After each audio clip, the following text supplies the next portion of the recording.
Assalamu alaikum, sister. Thank you for taking your time to interview with us and sharing your knowledge. If you can start by introducing yourself, where you're from, what your background is. Walaikum salam, brother. Yeah, I'm Nasreen Mahmood, and I'm from Peterborough. I'm a hairdresser, a beauty therapist, and now a hijama practitioner as well. MashaAllah. So, when did you first learn about hijama? Well, hijama, I've been hearing from family members when I've been going to Saudi. I didn't know it was called hijama. All I knew, they were saying that they were getting cups done, and didn't really know much about it other than something that is sunnah. But while I was doing my beauty therapy and I was in my last stages, we were also doing massage cupping. And I've just got a tendency to like check out how other people do treatments so I can improve myself. So when I'm typing this into Google to see, okay, how do I, other techniques of cupping, hijab kept on coming up. And I'm like, what is this? Because this is, I think, what they've been talking about that people do in Saudi. So I just thought by that, I'm doing everything else. Why shouldn't I do something that is actually sunnah? And something that can help, because I received, I think this was about 4 years back, I got onto your page somehow. I think it was through YouTube after watching a little video. And from this video, I think I signed up and you sent me some email out, just how I could do hijama for my family, like, which is a free thing that you do. And I just thought, yes, inshallah, sometime once I've got the funds together and I've got the time, I'm going to try and do this course. Got a little bit distracted at first when I saw, gin issues and this and all these things. But the thing is, with me, I've always thought, if Allah's protected us, there's nothing that can harm us. So I thought, if Allah's going to protect me from these things, why am I scared? Why am I not taking that step? So I was like, no, okay, I'm going to do this. Allah's the one that's going to protect me, and if Allah doesn't want to protect me in some reason, Allah wants to test me, there's nothing that I can do that can stop this. So why should I let these issues bother me? So I was like, okay, yes, I'm going to do this course. And alhamdulillah, I started like 2 years ago now. MashaAllah. So you mentioned that during your beauty course you had to do some massage cupping? Yeah, we did massage cupping. So what was that for? It was mainly for lymphatic drainage and like weight loss, and people that were having problems, like cellulite and all sorts of other problems as well. And it was really, really good.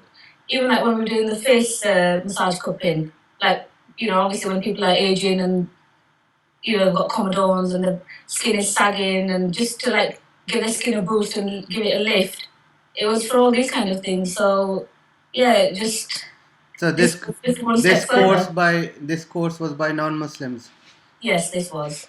Yeah, this was in the local college, but it's normally taught that way as well with the massage cupping. So even they know the benefits of cupping. They know the benefits of cupping, yeah, but not as far as hijama. Alhamdulillah.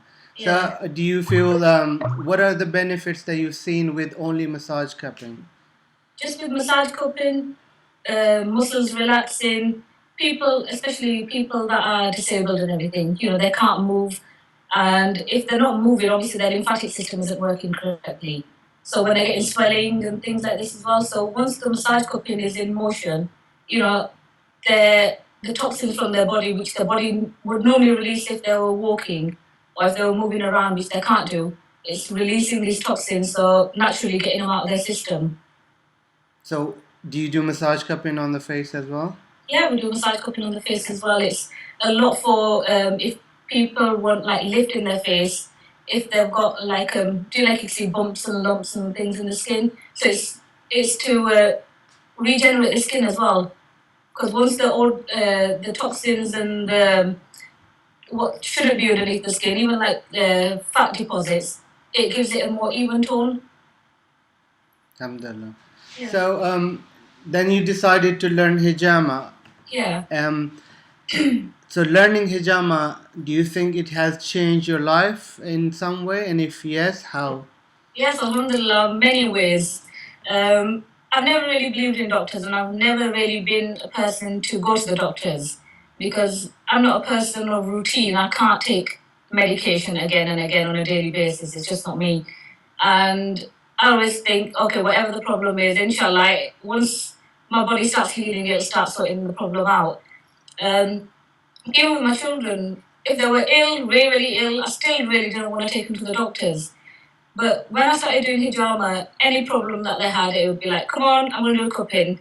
And my children would be like, oh, mom, everything we say, you say cupping. I said, yes, because I know how cupping works. If it's good at like when we did our training with you and you said, hijama cleans out the kitchen.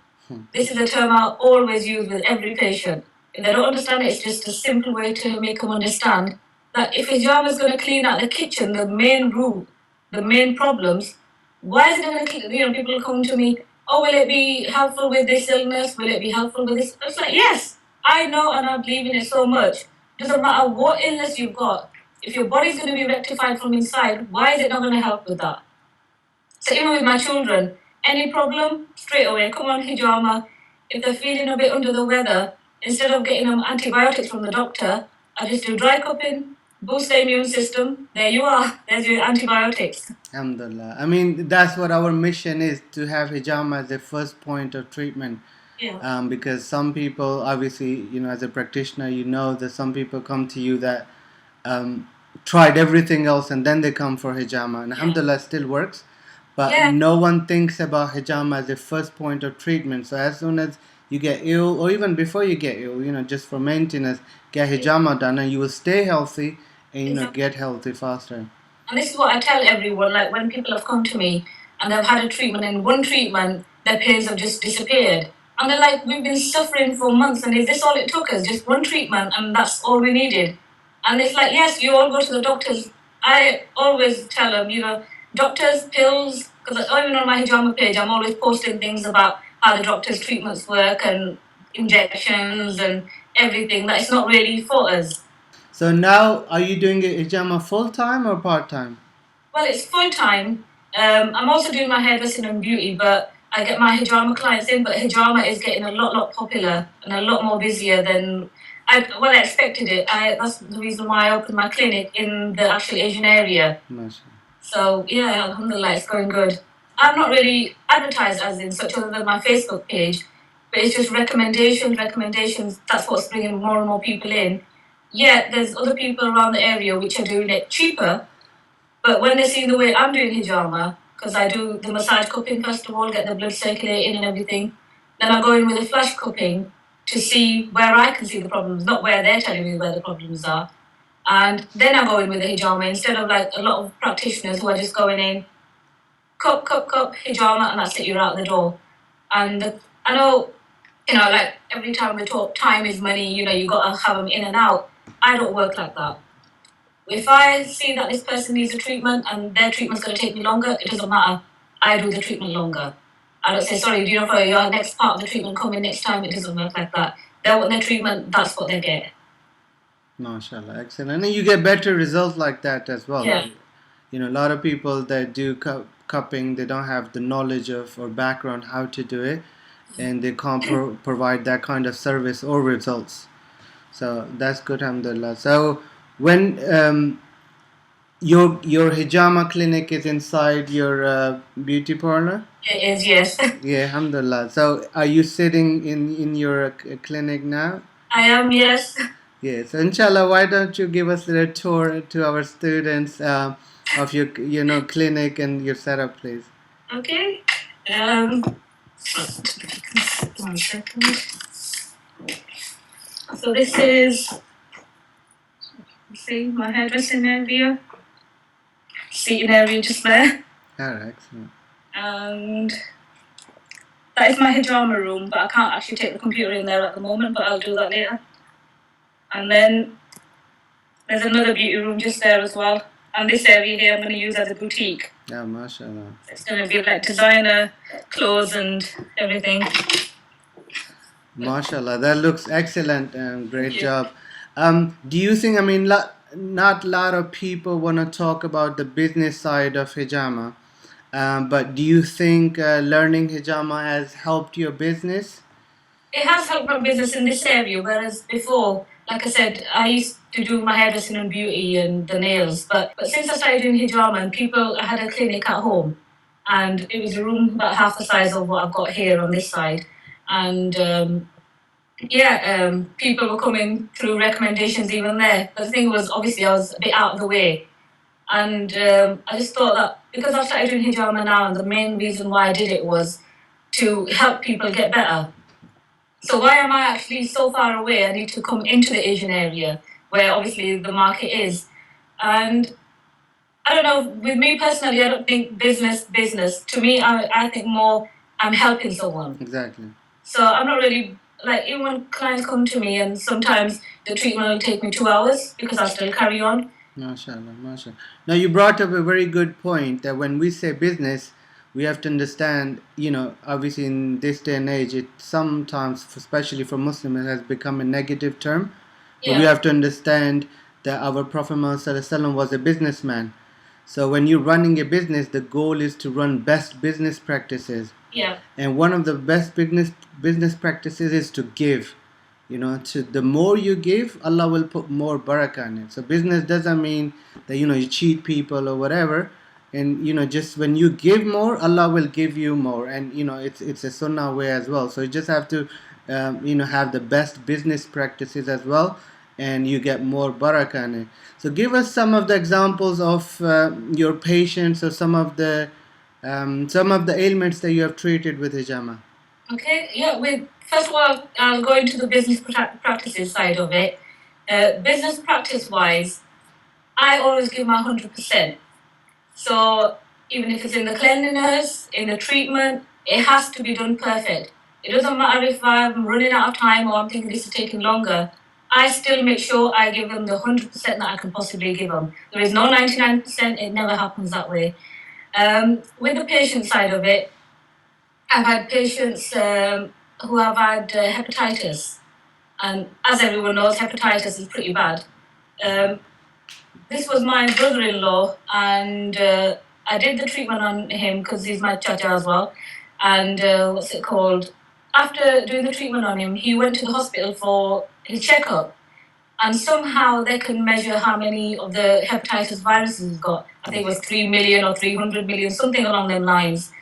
And when he went for his treatment, when he went for his next appointment, which was a month later, so he's only been on these pills for about a month, they were shocked to see, oh, your hepatitis has gone down by a third.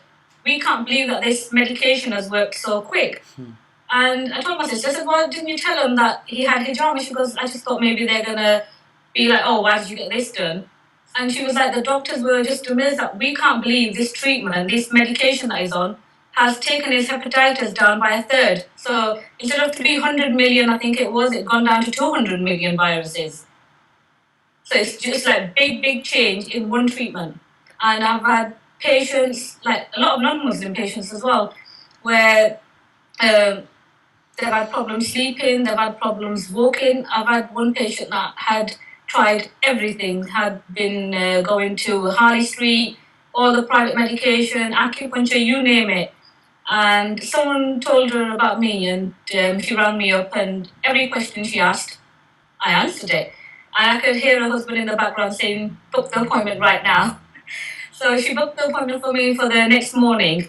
And when she came to me, she was saying, do you know what, I'm expecting a miracle from this. And I was like, I know it's going to give you a miracle, but, give it a few days and then you get back to me. So she told me that even with acupuncture, she had about an hour's relief and then the problem was back again. She used to have problems sleeping. There was so many medical problems that she had. So after I'd done her treatment, I gave her the full consultation, everything she wanted to know. And once I'd done her treatment, she was like, yes, do you know what, I actually feel better. I said, no. Tell me a few days later, because I remember you saying after acupuncture, after an hour, you were back to square one. Give it a few days and I'll contact you and let me know how you got on. So I messaged her a few days later, how are you feeling? How's everything? She was like, big improvements. I said, but do you know what? That can mean anything. Give me it percentage-wise. She was like, 70% improvement I've had straight away. And this is a non-Muslim. So she also told me that she's told her family members what she's had done, like her nieces and so on. And they were like, how could you put your body through that? Because obviously when they see pictures of hijama, and she was like, I know what the benefits I've experienced from this. That is nothing. And it's not even painful because first thing, obviously, people think, oh, it's going to be painful because they can see all this blood. But alhamdulillah, no one, other than the cupping suction, there is no pain. And I've had other patients where they've been on tramadol. they couldn't go to sleep or anything without taking these painkillers. And they've come to me and I've done the treatment. And always after the treatment, I'll ask them, how much improvement and everything, percentage-wise, I normally take it off them. And while I'm waiting outside the room, I could hear, because the patient was there with a family member, they're discussing between themselves, oh, wow, this has made such an improvement and everything. So even before going in the room, I'd already heard some because I was waiting outside the door. So I've gone in and I was like, okay, how are you feeling? And the patient told me that she'd been on painkillers for like 6-7 months. And she thought, okay, do you know what? I think my back feels better now, so I think I can touch my knees. She didn't tell me this in the consultation that she had a problem touching her knees, that she couldn't bend down. And so she goes, after the treatment, I just felt I can touch my knees. So I thought, okay, let's try and touch my knees. She goes, look at this, I can even touch my feet, there's no problem. So this was just one treatment. So a few months later, she actually brought her mum with her as well for treatment. And I asked her, I says, how is your back and how is your tramadol? She says, since that day, the tramadol has been in the bin. I have not needed it ever again. Subhanallah. So just give us a list of some of the ailments that you have treated or you have seen good results in. Yeah. Cancer, fertility problems, pains, arthritis, knee problems, severe depression, gene issues, and severe gene issues as well. There's just diabetes, blood pressure. I had patients that had blood pressure, and our general thinking would obviously be, okay, you do hijama. I was doing I went to do my case study, and at the same time I was doing her mom. I've done the blood pressure first of all. I think it was the mom or the daughter, one of them. One's blood pressure was high, one blood pressure was low. So my thinking and people's thinking would be, after hijama, either the blood pressure is going to go higher for both of them, so whose is high is going to be even higher, or it's going to go lower, so whose is lower is going to go even lower, and the other one's is going to be better. So I've done the treatment, I've gone in and done the blood pressure for both of them. And as soon as I got the results, I was like, Alhamdulillah, the person whose blood pressure was high had become lower, the ones whose was lower had become higher, it evened it out. And it was like, our general thinking would be, oh, either high or low is gonna make it worse for one and make it better for the other. But no, exactly. It doesn't work that way. Yeah, no, that's a very good point.